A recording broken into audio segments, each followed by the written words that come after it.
Numerical challenge series में 10 marks पक्के में हमारा जो नेक्स्ट टॉपिक है वो है एडीएस के numerical.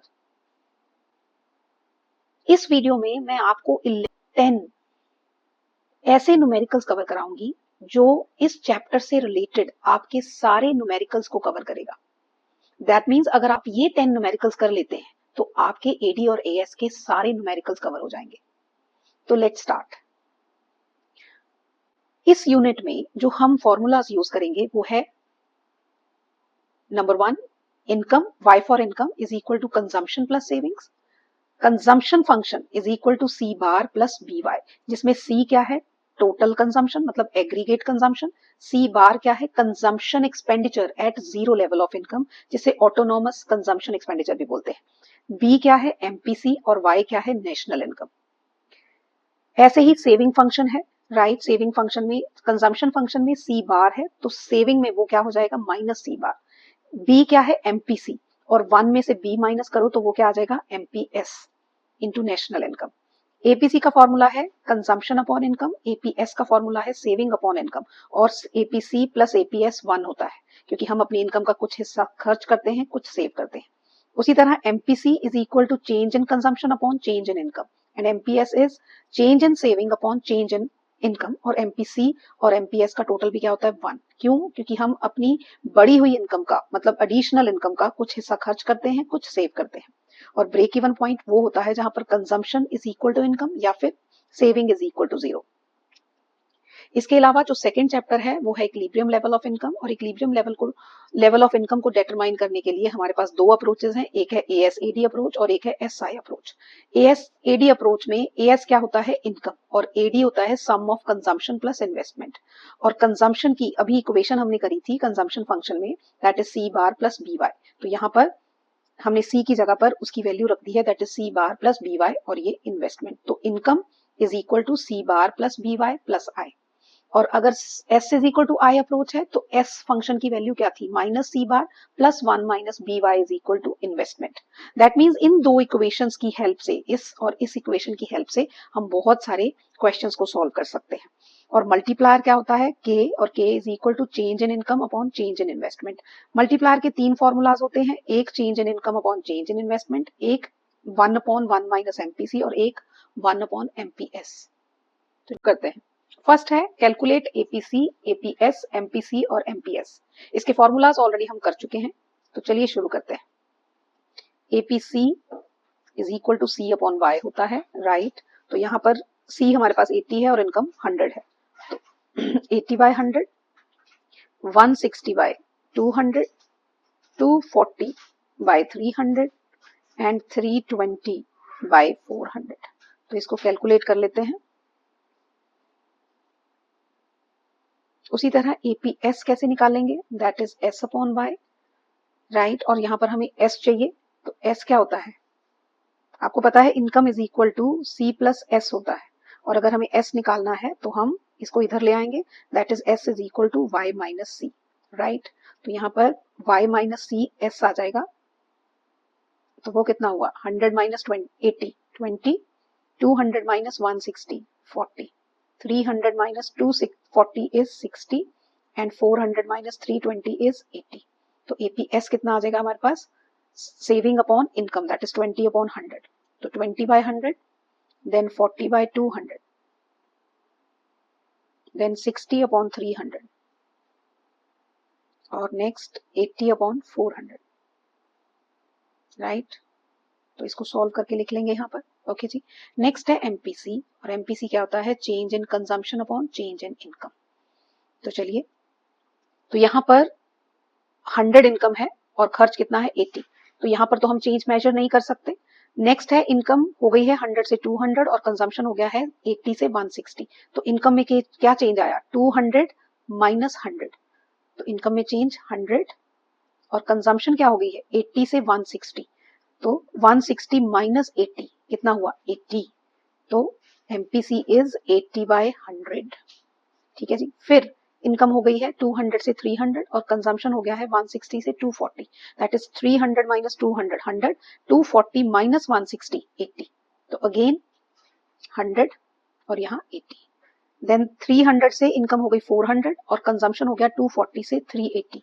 That means again 320 minus 240 मतलब 80, तो 80/100। ठीक जी, तो फर्स्ट ब्लैंक आएगा आपके पास। ओके, यहाँ 80/100, 80/100, 80/100। क्यों? क्योंकि इनकम हर बार 100 से इंक्रीज हो रही है और कंजम्पशन हर बार 80 से इंक्रीज हो रहा है। ओके जी, ऐसे ही हम एमपीएस कैलकुलेट करेंगे और एमपीएस क्या होगा? MPS is equal to delta S upon delta Y, right. तो उसके लिए हम सेविंग्स में चेंज फाइंड आउट कर लेंगे। ठीक है जी, तो इनकम हुई 100 से 200, तो मतलब 100 का चेंज आया। सेविंग हुई 20 से 40, मतलब 20 का चेंज आया, तो इट इज 20/100। ये ब्लैंक होगा, यहाँ चेंज नहीं निकलेगा। फिर उसके बाद इनकम हुई 200 से 300 और सेविंग हुई 40 से 60, इसका मतलब अगेन 40/100, सॉरी 20/100। देन इनकम हुई 300 से 400 और सेविंग हुई 60 से 80, मतलब 20 का चेंज, अगेन 20/100। ठीक जी, तो एमपीसी फर्स्ट ब्लैंक रहेगी, एमपीएस भी फर्स्ट ब्लैंक रहेगी। कंजम्पशन 80 से बढ़ी, इनकम 100 से, 80/100, 80/100। ओके, और सेविंग 20 से बढ़ रही है, 20/100, 20/100, 20/100। क्लियर? नेक्स्ट एमपीएस इज 0.3 है। Income increases from 6000 to 9000। Okay, इसका मतलब चेंज इन इनकम कितना हो जाएगा? 9000 माइनस 6000 मतलब 3000। एंड एडिशनल कंजम्पशन, जब भी एडिशनल वर्ड आएगा इसका मतलब वो डेल्टा की वैल्यू है, तो डेल्टा सी हमें कैलकुलेट करना है। तो याद करिए डेल्टा सी कहाँ आता है, तो याद आया एमपीसी की वैल्यू में, तो delta C upon delta Y होता है, राइट। और डेल्टा सी हमें चाहिए और डेल्टा वाई हमारे पास 3000 है। और यहाँ पर आपको क्या दिया हुआ? एमपीएस, और आपको पता है एमपीसी प्लस एमपीएस क्या होता है? 1। तो एमपीसी क्या आ जाएगा? 1 माइनस एमपीएस की वैल्यू 0.3 मतलब 0.7, तो इधर आ जाएगा आपके पास 0.7। तो क्रॉस मल्टीप्लाई, तो delta C is equal to 0.7 into 3000। इसको कैलकुलेट कर सकते हैं, दैट इज 7/10, राइट। तो ये आ गया 2100 रुपीज। ओके जी, नेक्स्ट कंजम्पशन फंक्शन गिवन है हमारे पास, c is equal to C bar plus P Y है 2000। सी बार मतलब ऑटोनॉमस कंजम्पशन क्या होता है? सी बार की value that is 150। 40% of additional income जो है that is consumed, additional income का 40% सेव हुआ, सॉरी कंज्यूम हुआ, इसका मतलब ये किसकी वैल्यू है? एमपीसी की वैल्यू। 40% का मतलब 40/100 दैट इज 0.4। ओके जी, तो एमपीसी इज 0.4, राइट। और हमें क्या निकालनी है? Saving at income of rupees 2000। तो यहाँ पर हम C की वैल्यू लगाएंगे, that is C bar plus B Y. C bar कितना है? 150, बी है 0.4 और इनकम कितनी है? 2000। तो 150 प्लस 0.4 मतलब 0.4 का क्या हो जाएगा? 4/10 इंटू 2000। ओके जी, तो ये हो जाएगा 150 प्लस 800, तो ये हो गया हमारे पास 950। ये C की वैल्यू आ गई और आपको पता है y is equal to C plus S होता है, राइट। तो S इज इक्वल टू क्या हो जाएगा? y माइनस सी। तो y हमारे पास 2000 इनकम है और C कितना है? 950। तो माइनस करके ये हमारे पास कितना आ जाएगा? ये हमारे पास आ जाएगा 1150 रुपीज। तो ये हो गई हमारे पास सेविंग जब इनकम क्या है? 2000। नेक्स्ट है हमें कंजम्पशन फंक्शन गिवन है, राइट। और हमें क्या निकालना है? Saving function, MPC, MPS, autonomous consumption, consumption at income level of 6000 rupees, break-even level of income, saving at zero level of income, and level of income where APC is equal to 1. ये question जो है वो इस chapter के बहुत सारे questions को cover करता है, तो ध्यान से समझिएगा इस क्वेश्चन को।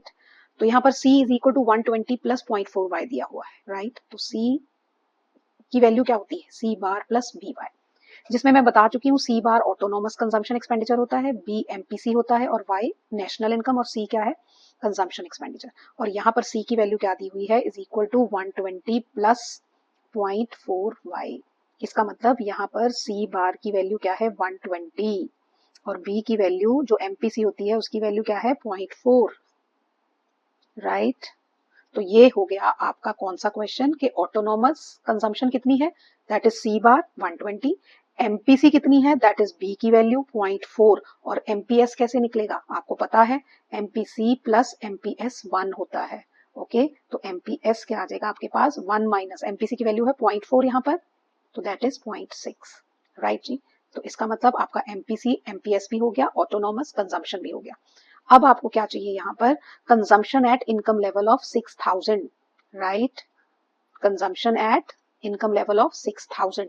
तो हम क्या करेंगे, कंजम्पशन की इक्वेशन दी हुई है, यहाँ पर इनकम की वैल्यू क्या पुट कर देंगे, 6000। तो C is equal to 120 plus 0.4, तो यहाँ इनकम की वैल्यू क्या कर देंगे, 6000। इसको सॉल्व कर लेंगे, राइट। उसके बाद break even level of income, और break even level of income कहाँ होता है, where C is equal to Y। Break even level of income कहाँ होता है, where C is equal to Y, और C की वैल्यू हमारे पास क्या है, 120 plus 0.4 Y is equal to Y। इसको Y के लिए सॉल्व कर लेंगे क्योंकि हमें break even level of income निकालना है, राइट। तो हम 0.4 Y को उस तरफ ले जाएंगे, तो 120 is equal to Y minus 0.4 Y। तो 120 इज इक्वल टू ये 1Y, ये 0.4 Y, तो कितना हो गया, 0.6 Y। तो इसको Y के लिए सॉल्व कर लेंगे, that is 120 upon 0.6। I hope आप इसकी कैलकुलेशन कर लेंगे, राइट। उसके बाद क्या है आपके पास, saving at zero level of income. Saving at zero level of income निकालना है, तो हमें सबसे पहले क्या चाहिए होंगी, सेविंग चाहिए होंगी। कंजम्पशन है हमारे पास, right, that is C bar plus BY। तो C is equal to C bar plus BY है, ओके। और यहाँ C बार क्या है, consumption expenditure at zero level of income, right. तो इसका मतलब ये पैसे जो है वो कहाँ से आए, जीरो इनकम पर आप खर्च कर रहे हैं, राइट। तो ये पैसे कहाँ से आए, पास सेविंग में से। तो जीरो इनकम पर saving is denoted by minus C bar, right. B क्या है, MPC, ओके। MPC क्या है कि आपकी इनकम में चेंज होने से आपके खर्च में कितना चेंज आया, राइट। और 1 माइनस B क्या होता है, MPS, राइट जी। तो ये MPC, B क्या है, MPC, और 1 माइनस B किसकी वैल्यू है, MPS की वैल्यू है। तो अगर C is equal to 120 plus 0.4 Y है, तो S क्या हो जाएगा, 120 की जगह पर माइनस 120 प्लस ये 0.4 है, तो यहाँ क्या हो जाएगा, 1 माइनस 0.4, दैट इज 0.6 Y। अब हमें क्या निकालनी है, saving at zero level of income. तो saving is equal to minus 120 plus 0.6 into zero, that is minus 120, okay जी। नेक्स्ट क्वेश्चन है, level of income where APC is equal to 1। जब भी ऐसा क्वेश्चन आए तो उसको उसी फॉर्म में लिख लो जिसमें क्वेश्चन बोला गया है, राइट। तो मैं इसको इस तरफ सॉल्व कर रही हूं। तो उन्होंने बोला लेवल ऑफ इनकम पता करो जहां पर APC इज इक्वल टू 1 है, और APC क्या होती है, C upon Y is equal to 1, cross multiply C is equal to Y, okay. और C हमारे पास गिवन है, that is C bar plus BY, उसकी वैल्यू कितनी है, 120 प्लस 0.4 Y, ये C की वैल्यू है, इज इक्वल टू Y। इसको Y के लिए सॉल्व कर लेंगे क्योंकि हमें वो लेवल ऑफ इनकम निकालना जहां APC 1 है, राइट जी।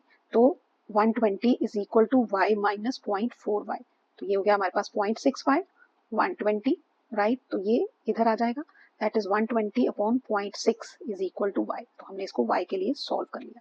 तो 120 को 0.6 से डिवाइड करके हमारे पास वो इनकम आ जाएगी जहां पर APC क्या है, 1 है। नेक्स्ट है MPC और MPS की जो रेशो है वो 1:3 गिवन है हमारे पास।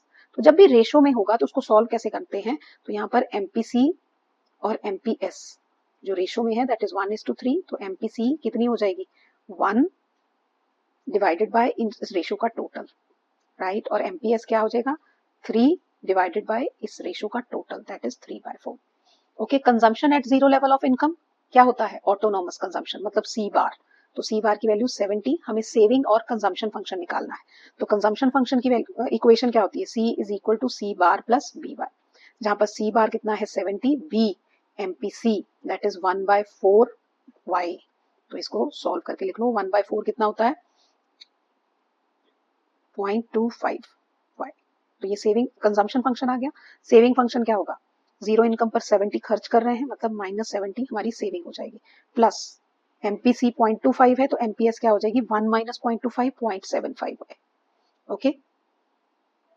नेक्स्ट है कंप्लीट द फॉलोइंग टेबल, जिसमें हमें MPC गिवन है, इनकम गिवन है, और फर्स्ट वाली हमारे पास जीरो इनकम पर सेविंग गिवन है। तो अगर आपको याद हो, जीरो इनकम पर सेविंग नेगेटिव है, इसका मतलब कंजम्पशन क्या हुआ, +20 ना, राइट।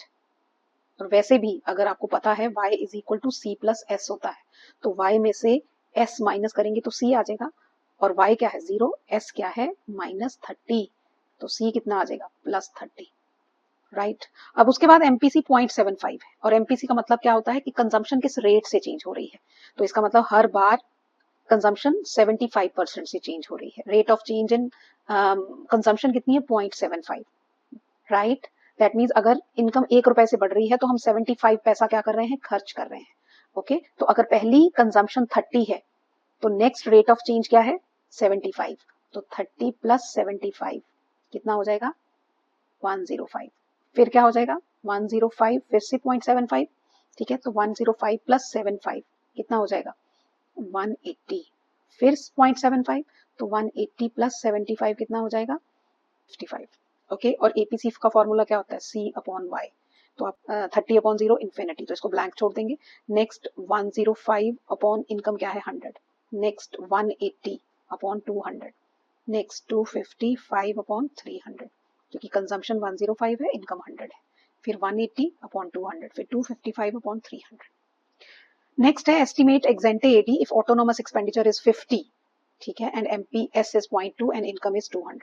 और एक्सेंटे एडी मतलब एडी का फॉर्मूला क्या होता है, सी प्लस आई, राइट।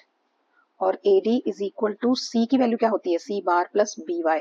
और ये आई भी कौन सी इन्वेस्टमेंट होती है, ऑटोनोमस। ये सी ऑटोनोमस कंजम्पशन एक्सपेंडिचर, और आई भी यहाँ पर जो ये आई है ये भी क्या होता है, ऑटोनोमस इन्वेस्टमेंट एक्सपेंडिचर। तो सी बार प्लस आई बार दोनों का टोटल करेंगे तो ये क्या आ जाएगा, autonomous expenditure, right, plus B Y. Okay जी, तो सी बार प्लस आई बार कितना दिया हुआ है, मतलब ऑटोनोमस एक्सपेंडिचर 50 प्लस ये बी क्या होता है, एमपीसी, और यहाँ एमपीएस गिवन है, तो 1 माइनस बी क्या हो जाता है, एमपीसी, राइट, क्योंकि एमपीसी प्लस एमपीएस क्या होता है, 1। तो 1 में से 0.2 माइनस कर देंगे तो एमपीसी कितना आ जाएगा, 0.8 वाई। तो AD is equal to 50 plus 0.8 Y, तो 50 प्लस 0.8, और इनकम कितनी दी हुई है, 200। तो इसको सॉल्व कर लेंगे हम लोग, राइट। नेक्स्ट है economy is in equilibrium, calculate national income and value of multiplier. जब भी इक्विलिब्रियम वर्ड आए तो या तो आपने AS is equal to AD वाली इक्वेशन लगा देनी है, या फिर अगर सेविंग फंक्शन दिया होगा तो S is equal to I वाली इक्वेशन लगा देनी, sorry S is equal to I वाली अप्रोच लगा देनी है, राइट। तो यहाँ पर ऑटोनोमस कंजम्पशन है, इन्वेस्टमेंट एक्सपेंडिचर है, तो हम एडी एएस वाली अप्रोच लगाएंगे। तो economy is in equilibrium, right, where AS is equal to AD. ये एक क्वेश्चन से हमारे बहुत सारे क्वेश्चंस हो जाएंगे, राइट। मैं बताती हूँ कैसे। AS is equal to AD, और एएस क्या होता है, इनकम, एडी क्या होता है, सी प्लस आई, राइट। और इनकम सी क्या होता है, C bar plus B Y plus I. Okay जी। और इस इक्वेशन में टोटल देखो कितने वेरिएबल्स हैं, दैट इज 1 2 3 4। अब इन 4 में से आपको कोई 3 की वैल्यू गिवन होगी, फोर्थ कोई भी हो सकता है। कभी बोलेंगे इक्विलिब्रियम लेवल ऑफ इनकम निकालो, कभी बोलेंगे ऑटोनोमस कंजम्पशन एक्सपेंडिचर निकालो, कभी बोलेंगे एमपीसी निकालो, कभी बोलेंगे ऑटोनोमस इन्वेस्टमेंट एक्सपेंडिचर निकालो। तो कुछ भी निकालना हो, जहां भी इक्विलिब्रियम वर्ड आ जाएगा तो ये इक्वेशन लगानी है, और इसमें जो जो वैल्यूज हैं वो पुट करेंगे, जो नहीं है वो निकल जाएंगी, राइट। अब यहाँ पर उन्होंने बोला इक्विलिब्रियम लेवल ऑफ इनकम निकालो, ठीक है जी। तो इक्विलिब्रियम लेवल ऑफ इनकम निकालना है तो Y as it is, C bar autonomous consumption 100 है हमारे पास, बी क्या होता है, एमपीसी यहाँ पर, और यहाँ पर हमारे पास एमपीएस है। तो एमपीसी क्या निकलेगा, 1 में से 0.2 माइनस करेंगे मतलब 0.8 एमपीसी आ जाएगा। इनकम हमें निकालना है, इन्वेस्टमेंट एक्सपेंडिचर कितना है, 200, राइट। तो यहाँ 200, तो y निकालनी है तो इस y को इधर ले जाएंगे, तो y minus 0.8 y is equal to 100 plus 200, 300। तो y में से 0.8 y माइनस किया, 2y इज इक्वल टू 300, तो y is equal to 300 upon 0.2। यहाँ पर हमें एमपीसी गिवन है और के निकालना है, और के की वैल्यू क्या होती है आपके पास, एमपीसी अगर गिवन हो 1 माइनस एमपीसी फॉर्मूला होता है, तो यहाँ 1 upon 1 minus 0.2, that is 1 upon 0.8। Solve करेंगे तो ये आ जाएगा 5। अब यहाँ पर नेक्स्ट में हमें के की वैल्यू 4 दी हुई है, एमपीसी और एमपीएस निकालना है, तो K is equal to 1 upon MPS होता है, राइट। और के की वैल्यू 4 है तो वो रख देते हैं, ओके, क्रॉस मल्टीप्लाई, ये उधर चला जाएगा, ये इधर आ जाएगा। तो एमपीएस इज इक्वल टू 1/4, और 1/4 क्या होता है, 0.25। और एमपीसी की भी वैल्यू निकालनी है, और आपको पता है एमपीसी प्लस एमपीएस क्या होता है, 1, राइट। तो एमपीसी क्या हो जाएगा, 1 माइनस एमपीसी, और सॉरी हमें एमपीसी की वैल्यू निकालनी है यहाँ पर, तो एमपीसी क्या होगा, 1 माइनस एमपीएस, और वो कितना है, 0.25, दैट इज 0.75। नेक्स्ट है एमपीसी 0.8 है, ठीक है जी। और how much increase in investment, increase word है, इसका मतलब डेल्टा आई की वैल्यू निकालनी, right. Is required to increase national income by ₹2000, मतलब डेल्टा वाई हमें 2000 गिवन है। ओके, अब ये सोचते हैं कि ये डेल्टा वाई और डेल्टा आई के की वैल्यू में आता है, तो k is equal to delta Y upon delta I होता है। अब हमारे पास डेल्टा आई निकालना है, डेल्टा वाई गिवन है, राइट, और हमारे पास k भी गिवन नहीं है, पर एमपीसी गिवन है, तो हम एमपीसी से k की वैल्यू निकाल लेंगे। तो 1 upon 1 minus MPC, that is 1 upon 1 minus 0.8। इसको सॉल्व करेंगे तो ये कितना आ जाएगा 5। ओके जी, और k की वैल्यू यहाँ हम लिख देंगे 5, तो that is 2000 delta Y given है अपॉन डेल्टा आई। तो डेल्टा आई इस तरफ क्रॉस मल्टीप्लाई हो जाएगा, ओके, और 5 इधर आ जाएंगे, तो 2000 अपॉन 5 तो कितना हुआ 400। ओके जी, आपको कोई भी डाउट है इन न्यूमेरिकल से रिलेटेड, या फिर आप कुछ और भी न्यूमेरिकल्स जो हैं, जो आपको कोई भी प्रॉब्लम आती है, राइट, तो आप मेरे को कमेंट बॉक्स में बता सकते हैं। Definitely I will help you. But don't forget to like, share and subscribe my channel, Economics Mantra by Jyoti Narula. Thank you.